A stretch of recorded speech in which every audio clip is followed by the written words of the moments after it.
Perbicaraan kes rasuah membabitkan Datin Seri Rosmah Mansor yang masuk hari ke-16 dijangka akan menjadi lebih menarik dengan kehadiran saksi pendakwaan iaitu pengarah urusan Jepak Holdings Saidi Abang Samsudin. Rosmah yang merupakan isteri bekas Perdana Menteri Datuk Seri Najib Razak ketika ini sedang berdepan dengan satu pertuduhan meminta RM187.5 juta dan dua pertuduhan menerima suapan RM6.5 juta daripada Saidi bagi dan pemasangan tenaga solar. Sebelum ini, saksi ke-12, bekas Ketua Setiausaha Kementerian Pendidikan Malaysia KPM, Datuk Seri Alias Ahmad diasak berkali-kali oleh Peguam Bela Datuk Akberdin Abdul Kadir berikutan keterangan yang diberikan olehnya seolah-olah bercanggah dan konsisten.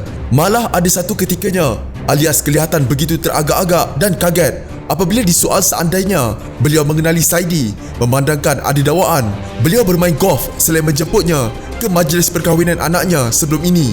Walaupun pada awalnya Alias menafikan ada mengenali Saidi, yang kemudiannya memberitahu Saidi adalah kenalan kepada bekas Menteri Pendidikan Datuk Seri Mahzir Khalid.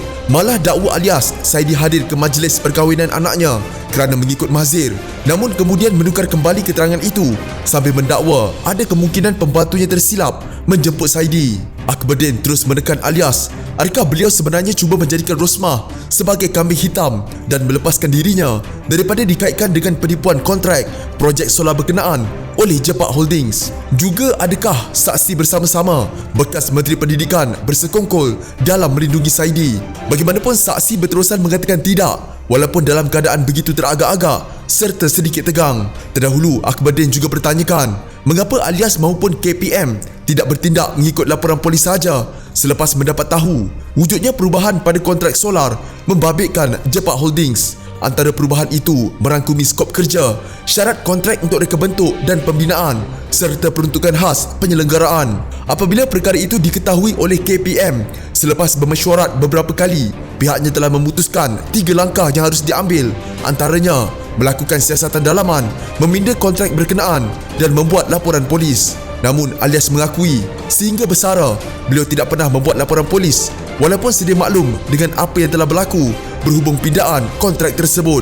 Ketika itu Alias sekali lagi memberikan alasan ada kemungkinan laporan polis tidak dilakukan kerana Suruhanjaya Pencegahan Rasuah Malaysia SPRM mula menyiasat tentangnya. Bagaimanapun Akberdin mengingatkan saksi bahawa ketika itu SPRM belum lagi mula menyiasat tentangnya.